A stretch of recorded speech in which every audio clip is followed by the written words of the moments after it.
Hi, everybody. You're listening to podcast episode number 3. I'm Megan, and alongside Jen O'Hara, we are your hosts for the Small Business Bootcamp podcast.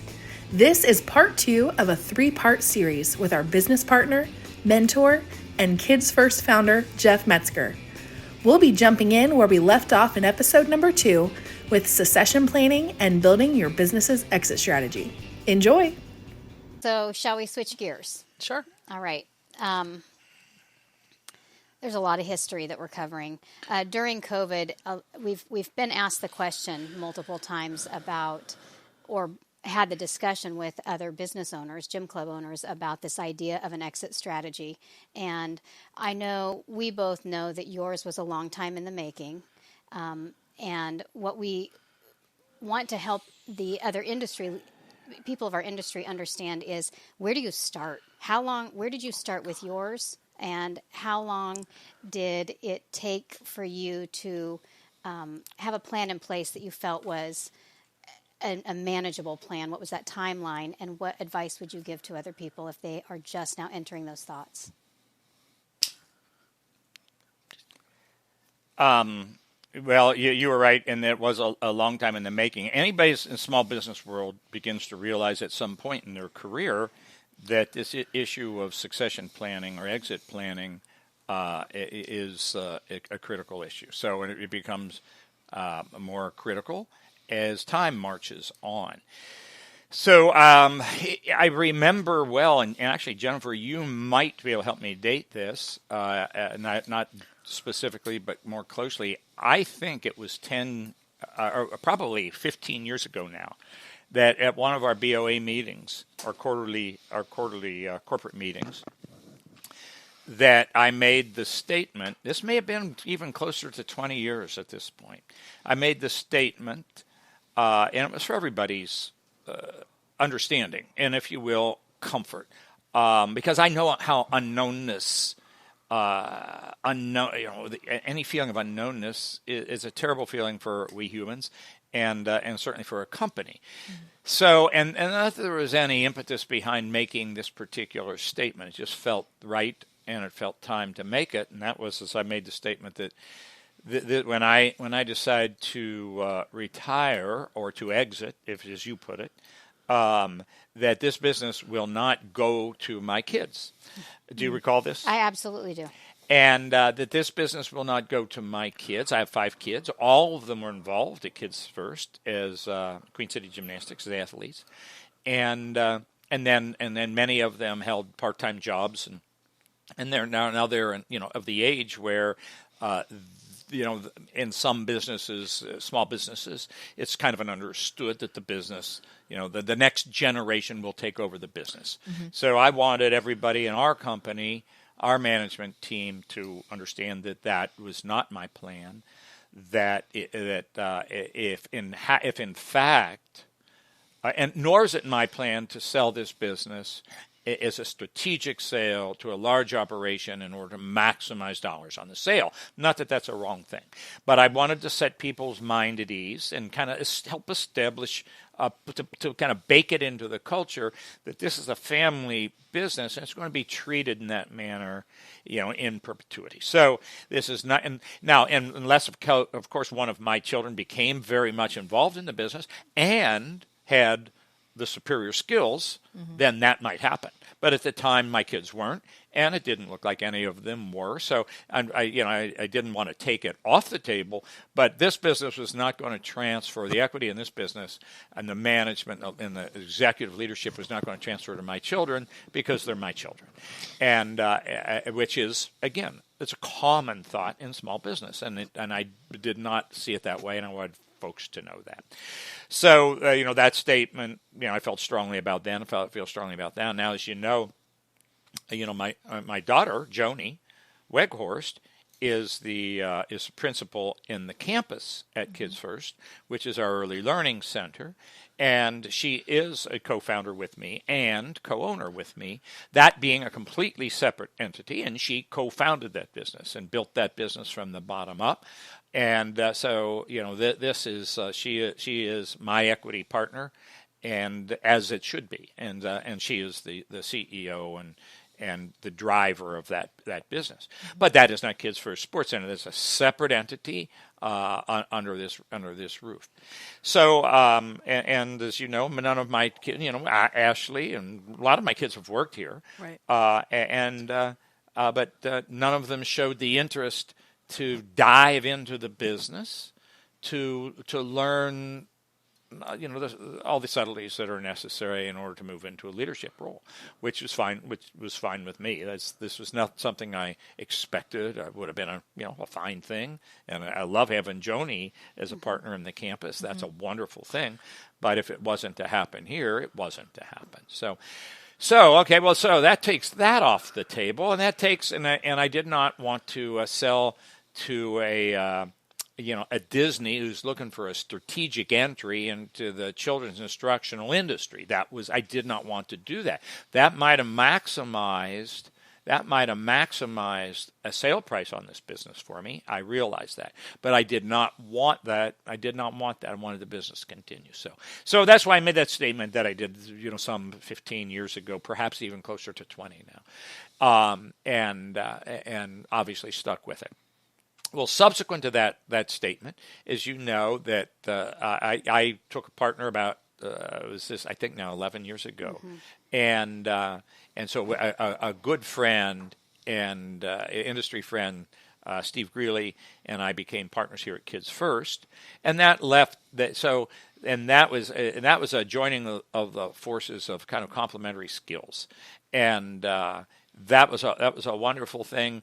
And that left the issue of then, succession planning exits kind of off the table for a while. So Steve and I had handfuls of discussions along the way about what that might look like. Well, as it turned out, for personal reasons, the impetus being on Steve's part, he wanted to exit the equity and move back home to his home state, California. So I bought Steve out. Then it was a year ago, September, and that allowed me then to put in place or to refine an exit strategy that I had started almost decade ago that while Steve was a partner, we never implemented. So now it's not a partner, it's not a partnership decision, it's my decision. I'm 100% owner, and so I bought Steve out in September, and as you all know, being my partners, when was the first approach that I made to you? Can you recall the month? I know it was well before the end of the year. I think it was. I'm trying to think. We went up to the DoubleTree and had probably lunch. Very quickly. I think it was. I think like October. I think it was before boot camp, maybe that November. So we sat down and had our first conversation. Okay. Well, a guy doesn't put together an exit strategy in 1 month. So this is a many-year plan. I certainly had tuning up to do because it had been kind of a dormant plan. So this thinking has been in place for many years.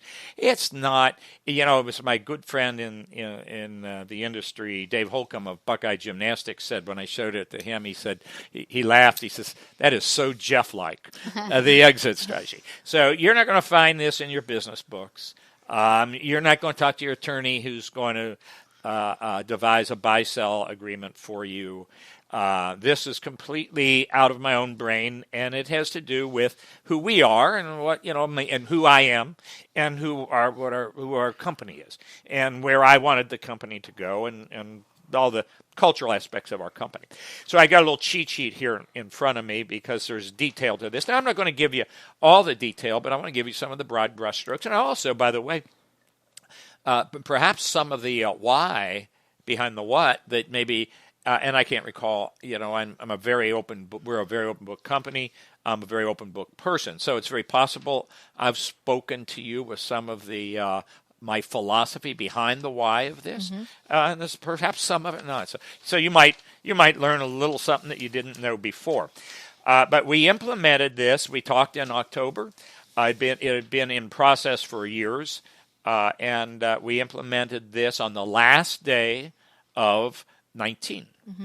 And the implementation was, the first implementation was that as you all, and I was going to move you, as my partner Steve exited, going to move you two into the executive wing. I say that's partly tongue in cheek. We don't talk too much like that in our business, but to fulfill the role that Steve left, and then to begin to transition into my responsibilities. And so as you transition into the executive wing, we made no salary increases there. Mm-hmm. So, but what I wanted to do was to then reward that increased responsibility with what's commonly known as sweat equity. Now, and the sweat equity is a very general term. And sweat equity can be true equity, or it can be some sort of a phantom equity where it's equity-like, but it's not real equity. Or it could be true equity, but it be we are a corporation. It could be true equity with non-voting shares. All right. So there's a lot of varieties of sweat equity there. So the sweat equity that I wanted was true voting shares of the stock in the company. So as you all know, so I gifted then $15,000 of stock value in Kids First Sports Center to you on the last day of 19, and then did the same thing on the first day of 20. So 2 days later, or 1 day, 24 hours later, you were gifted another $15,000 of stock. So now your reward then was not an increase in wage, but it was an increase in value in the form of equity in a thriving company, which in my opinion would have been, it's, some people might say, boy, I'd rather have had an increase in wage. Matter of fact, I'd like to ask you some questions here at the end of this. For me, I would far rather have $15,000 of value in a thriving company, if I had any influence in helping it continue to thrive, especially. So that was a sweat equity. So, and that is to happen in year 2019 on the last day of the year, the first day of the year of 20, and the first day of the year of 2021. So, and which in fact, that's exactly what did happen. So that was gifted to you. Now, I wanted that because I wanted you to have true skin in the game. I wanted you to have that true feeling of equity and true equity, and the rewards of true equity, which would be profit distributions, which our company has faithfully been able to do every year, except in 2020 because of COVID. Another story, as I said. So I wanted you to have true equity. Now, all right, on top of that, so year 1 was 19, year 2 is 20, year 3 is 21, up to year 13 is where this plan goes for 13 years, pardon me. And so also then in year 2, that would have been last year, you have the ability the option to purchase 2.5% more of the company, all right, 2.5% of the company at a 10% discount to the valuation. So I wanted you to, pardon me, when I said you wanted to have skin in the game, I wanted you to have true equity in that feeling. Then I wanted you to have true skin in the game where you are actually buying shares of stock. You actually have committed dollars to it, and I wanted the psychological commitment of that. That's very intentional part of this plan here. But I wanted to make it easy on you, and 10% of the discount. Discount to valuation. And I will speak to valuation here after I go through the kind of the broad brushstrokes of this transition plan here. Then in years 3 through 13, you are able to, each of you independently, are able to purchase up to an additional 5% of the company at the valuation, not any discount, but at the valuation. In years 6 through 13, either of you, and this gets a little complicated because each of you, if one of you were to want to purchase more, are able to purchase more and the other couldn't, the other has an option to match. But I was at this point in years 6 through 13, that starts in 2024 and onward, and either of you would be able to purchase up to an amount of stock where I still retain 51% controlling ownership. So you could continue to purchase an amount that would keep me still at 51%. Now, that would be a fluid number depending on what had happened in the first 5 years there. In years 9, you were able to purchase at valuation.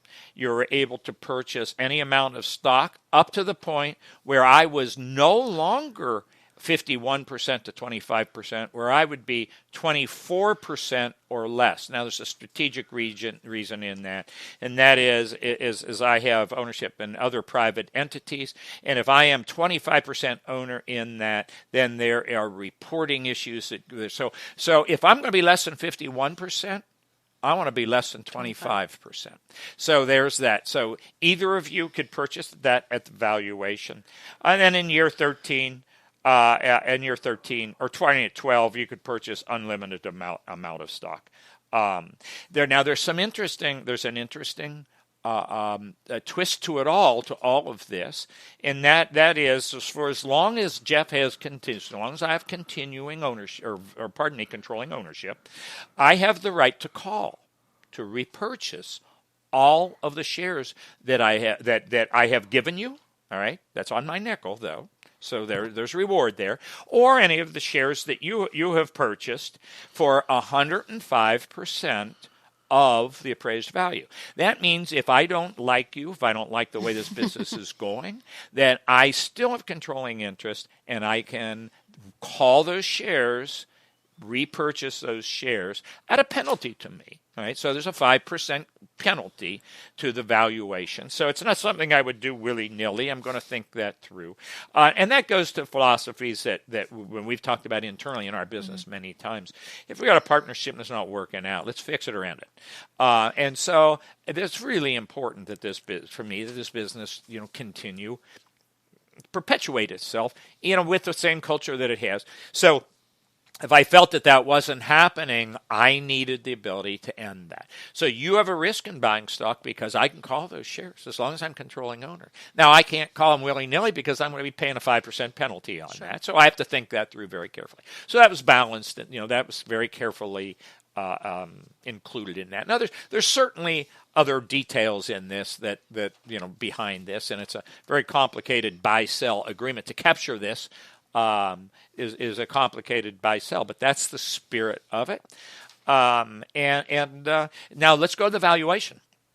All right, how do we value a business? Well, the first thing, everybody listening, please understand, when you're running a business, you want to run your business in a manner. You had to have a certain amount of knowledge to understand how and why a business is valued as it is, and so that you begin to run your business so that the value of the business increases as the years go forward. So many people in a small business, they put so much blood and sweat and tears into their business. And that's real energy that they have devoted to that business. And as it comes time to sell it, they want to put a value on that blood and sweat and tears. And the bitter truth of that is the owner, any future buyer, has zero concerns about how much blood or sweat or tears you put into that business. They need to know what kind of cash flow that business is throwing off and what kind of assets that business owns. That's what a buyer is going to be paying attention to, not your blood and your sweat and your tears. So many buyers put value on that, or they believe that has value until it comes time to sell the business, and then they find out very rudely that it had no value, and that their business that they assumed was worth X amount is worth 50% of X, and that's a problem for them. So that's a bigger and deeper topic than we can talk about right here, but understand that. The business valuation that we used, I'll be very open about this, and there's some detail to it, but the details are relevant. The gist of that is, and when did this happen? When was this valuation started? I did this valuation 11 years ago when my former partner Steve bought in, and I created a valuation of 3.1 times EBITDA, all right, plus the book value of the assets, okay? Book value minus, so the value of the assets minus liabilities.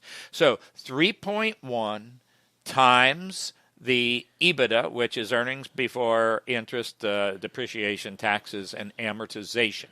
And basically think of that as cash flow. There's certainly adjustments to cash flow before you get to that. So think of this for this conversation as how much was the business throwing off in cash with adjustments times 3.1, and then add in what the business owes and subtract what the business, or add in what the business owns and subtract what the business doesn't, what it owes. It's debt that it has. Now, that formula was established at the buy-in moment for Steve. That same formula was used at my buyout moment, okay, in September of 19, and it's the same formula that we're using here when we talk about you can buy up to 2.5% of the company at a 10% discount to valuation. So we have a long established valuation formula. Now, in terms of the valuation formula, as I've talked with people over the years, I've never had anybody say that is that's a dear valuation. The comment I've had is that is a very fair valuation. I think it is. I think it's very fair. You will see small businesses, maybe and even in our industry, sell for 4, 5, 6, maybe 7 times that EBITDA. And I'm not saying that that's a wrong thing to do. I'm saying that I established this as a fair valuation. It was very firm. It was firm on the buy-in. It was firm on my buyout. It's firm in as we, with you all as we speak here. It follows a philosophy about negotiating that I have, and which is, and I offer this philosophy to anybody who's in business. And that is I negotiate. I very rarely have I ever negotiated for top dollar. I negotiate for fair dollar. Now, fair has a very wide definition depending on which side of the table somebody's sitting on, and we all know that.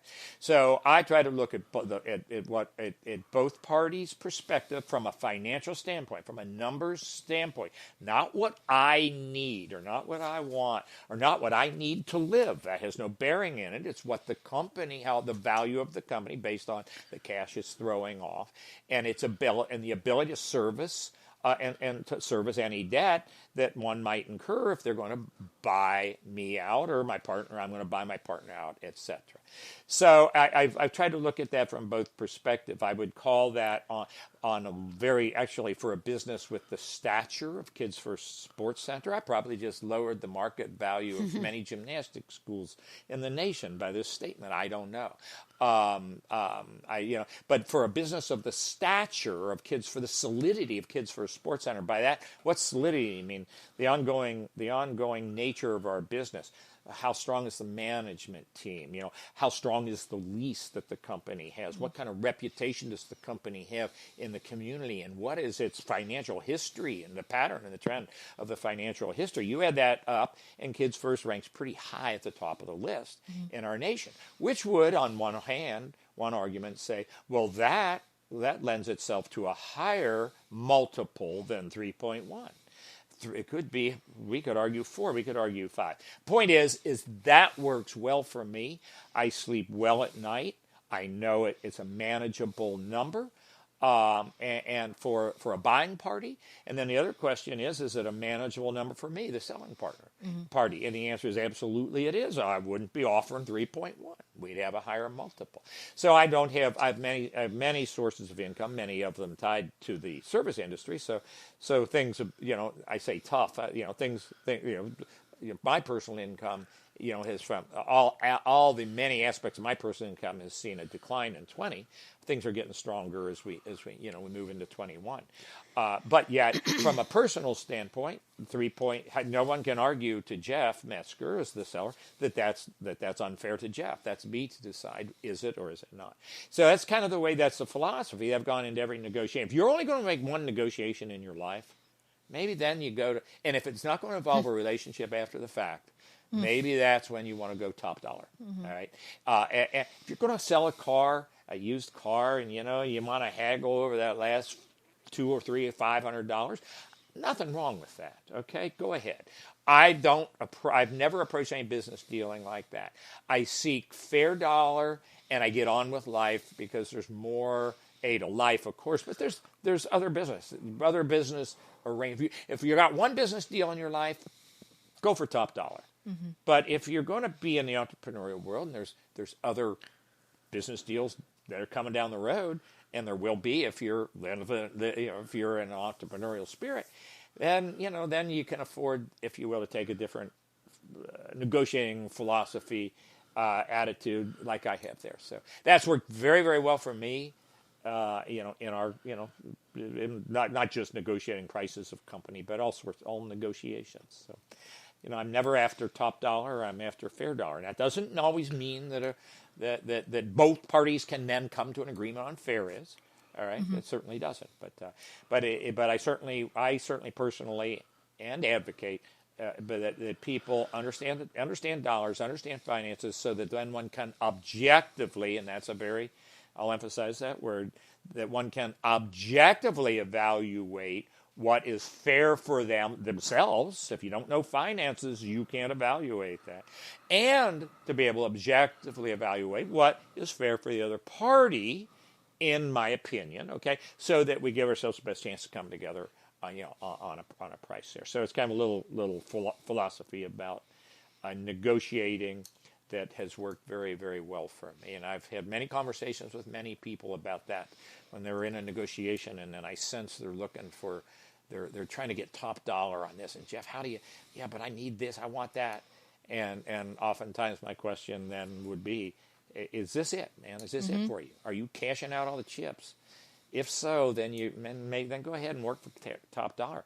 But if you're in business for the long haul and you got more deals coming down the road, maybe you want to rethink this, okay, and look at this a little differently. So that's worked very, very well for me. I can't think of a single regret I have, in any negotiation.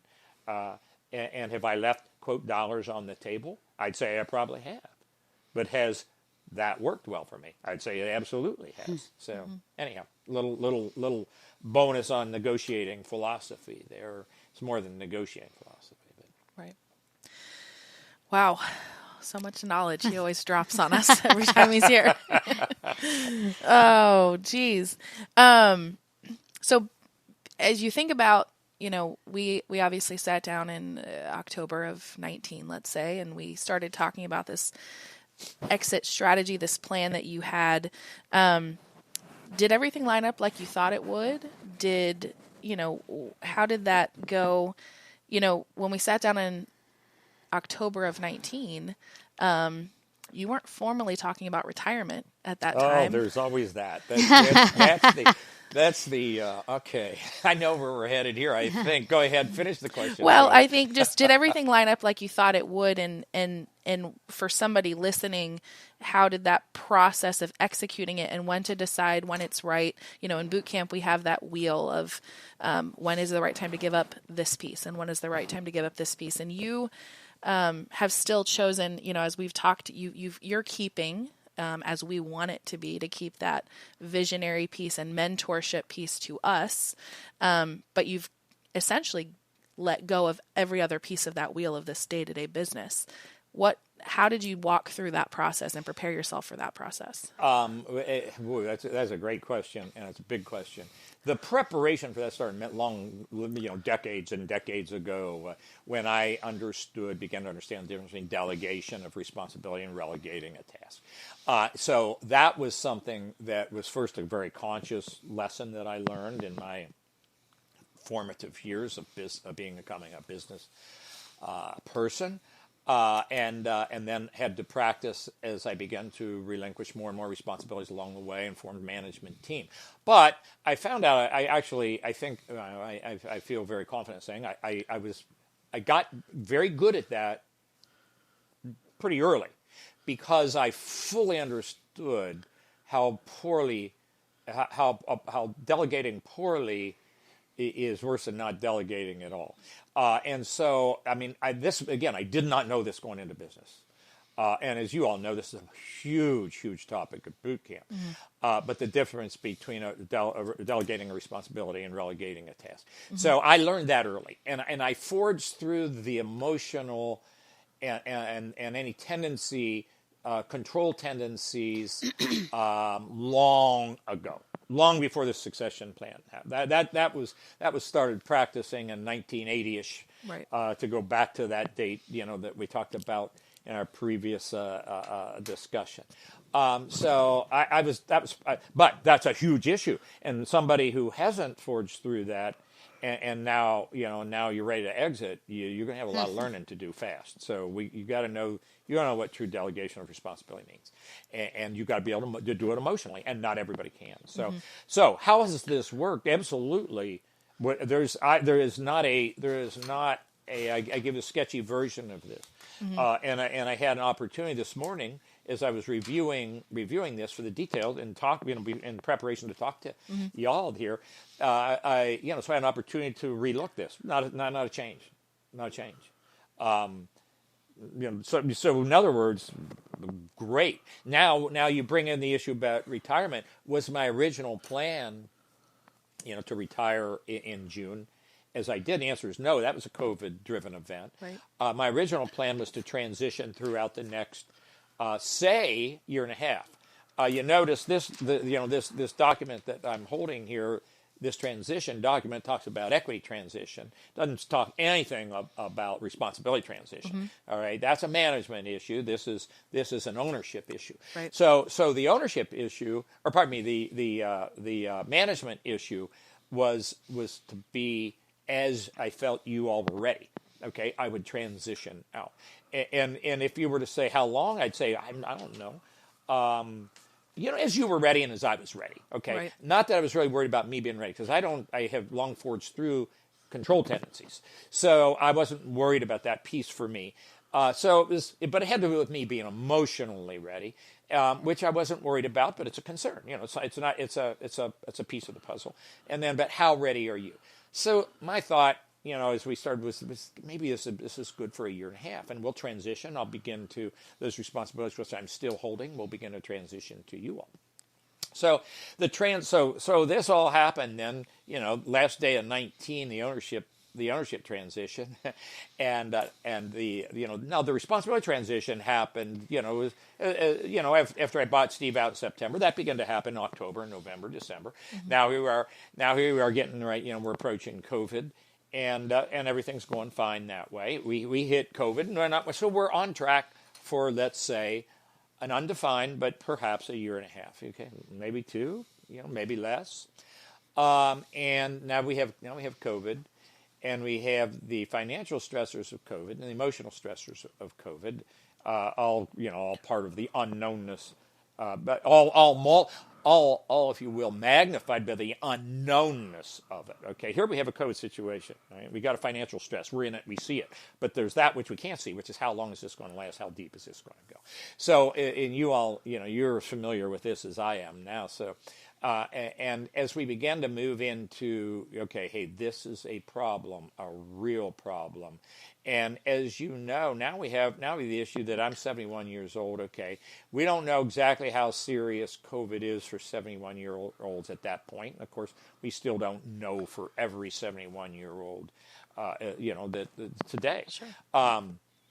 But at that point, it was very much unknown. So I'm thinking, okay, I've got to watch this. I got to stay home a little bit. I can't take this too cavalierly. And my tendency is, I'm a healthy guy.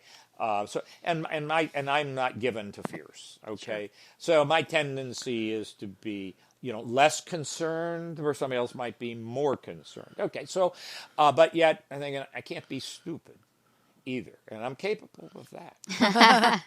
Especially when it comes to risk. I don't mean stupid, but yeah. I'm I can be a risk taker as a Right. general statement, not capriciously. But so anyway, so I'm given to so I'm thinking, but this time maybe I should stay home. Now there's a whole load of stuff to do that nobody's ever done before. And one is to maneuver our way through the financial quagmire of what COVID might look like, and that included the PPP, the unknownness of the PPP and the idle loans, okay, which was, if anybody's been through it knows what a dark and traumatic dark tunnel that was. So now, and we don't even know the criterion behind it, so I am spending time with our comptroller, then comptroller, with Laura Fuel, who many of the boot campers know, a long and loyal employee of Kids First Support Center and boot camp contributor. So I'm spending time with Laura. I'm at home, reluctant to go out too much here, not knowing. I'm at home and working with Laura on pulling together numbers, but we don't even know what numbers to pull together, which goes back down to, but we're doing the best we can because the rumors are rampant. The SBA can't tell us. They tell us one thing. Right. So you remember that. So it's a rule shift a day. That was a good day, maybe 2 a day. The bank's trying to help us. We have a wonderful bank, First Financial Bank, Cincinnati.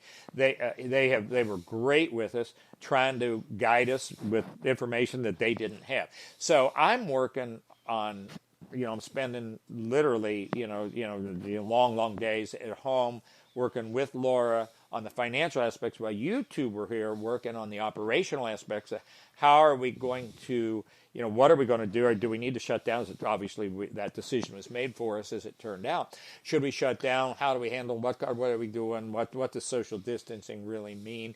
Okay, how do we contact our employees? Then when we do shut down, how do we stay in contact with our employees so that we can stay in contact, with our clients? Because the idea being that we hope to reopen one day, and so you all handled that, as you know. I worked with Laura behind the scenes on the financial picture, and while I got my, if you will, my personal financial house in order, I liquidated quite a bit. So that I was conserving, as you know, one of our mantras was, we don't know how long it's going to be, and we want to be the last man standing. So we're going to conserve cash. So I'm working personally to if I will, amass cash. So I'm liquidating, I sold a car. You say is that not a big deal? That was looking back, not probably, but certainly as much more psychological. Hey, listen, I got to trim down. I got to lean down. And so you cut back all expenses, and I liquidated things that I could liquidate, and I sought to liquidate things that were more semi-liquid or maybe even illiquid, and so I'm working there. And the reason behind that is because Kids First is a strong business. It's never had cash flow issues. All right. Well, now and here's another piece of the puzzle I haven't mentioned yet. You all are well aware that on January 2nd of 2020, we opened a $6.25 million expansion for the Running Grandison Basketball Volleyball Academy, and I have now the additional overhead that comes from a brand new $6.5 million facility that's generating zero revenue. So not only is Kids First, which is 108,000 square feet now, it's not only is it generating, so you can figure out what the overhead on that is, and so it's not generating any revenue with huge overhead, and now another $6.25 million facility with huge overhead. So the timing was very serendipitous to add lots of stress to. You were sweating a little. I was sweating a little, okay. And so I am amassing cash, cutting here, doing everything I can there. So that's what I did while you guys took care of the operational aspect. And what I was doing was pretty, all-consuming. And I didn't have, A, much time for the operational aspects, B, much knowledge of it because I'm not on site at all because I'm staying off site. And C, I had the third one, not a whole lot of stomach for it either. So, and so you guys were working on that. And and you took that ball. The idea about transitioning the responsibility of COVID, there was no transition. There was no responsibility on day one. And on the next day, here's this huge responsibility. I never had any piece of that operationally. I was behind the scenes with the finances. And so you all did that. And then, because of this, and did that, I might say, an excellent fashion, and just winding your way through this dark tunnel in day by day, hour by hour. In some cases, waiting for the governor's, the word, the change in rules today. So while you're doing that, I'm working behind the scenes. You guys are, and you are contacting all the operationally, all the, giving the bad news to all the employees that we had to furlough, and all those aspects. And so, without any grand plan that, why don't we introduce this thing called COVID to speed up this transition? That was no plan, but then in fact that's what happened. Right. So now we're still in the same unknown boat. It's June, and I thought, I got it. We can't. We don't know when we're coming back online. Okay, when we're going to start revenue flowing, and I was furloughed. And I said, this company can't afford me. I mean, here, Steve and I were the let's say there were two executives set wages, Steve and mine. All right, when I bought Steve out, that left at that moment one, and then we brought you into the executives first, Megan, okay, in the marketing realm, and then Jen introduced you more operationally to begin to take some responsibilities off me. Well, it can't afford. It was affording two, and now we're in COVID and we're going to afford three. It's not a prayer. So as you know, you all voluntarily cut your wage. All executives cut their wage was cut to 80%, cut by 20. I was furloughed. The company can't afford me. Now that doesn't mean I can't. I couldn't have worked behind the scenes, but yet. I wasn't the right person to do it either because I'm not here, and I'd already, I lost a month of the most critical month in our history, and I had I lost knowledge of it. So the momentum, the shift of you taking that responsibility happened, in a sense, in an overnight situation, and because of it, then it was the idea. That when the final transition would have been made, which COVID aside, at the final transition, at the moment when I would have said to everybody, guys, to all of our management team, all our employees, I'm retiring. I have no responsibilities, okay? Those questions you used to ask me, all right, they're not mine. They belong to Meg and Jen now, okay? That real transition for the employees might have taken a 6-month period to not only do I have to let go, they have to let go. Well, COVID condensed that into a few weeks, all right? Right. So now it's here it is, June. We don't know when we're coming back online. Let's just, it just felt right. So I wrote the letter, the retirement letter. This was not a discussion with you all, was it? No. As I recall, there was no discussion. It was, this is what needs to happen. And and it's best for the company, it's best for me, best for everybody. As tough as it was, all right, wasn't great for anybody, but it was as good as it could have been for everybody. So you all began, you took on the leadership role through COVID, and immediately the staff, all the management and all the rest of the crew, you were the leader during COVID, out of, if you will, a necessity. And to go backwards on that didn't make sense. Mm-hmm. So that's when I said, you know what, this year and a half just got condensed into a few weeks. So it felt right, and it was, looking back, it was right. So COVID was it was an accelerator of the management transition. Didn't have anything to do with the equity transition. That was prescribed, but the management transition transition responsibilities. COVID accelerated that. Mm-hmm. Would I change it? No. If I go back and undo COVID,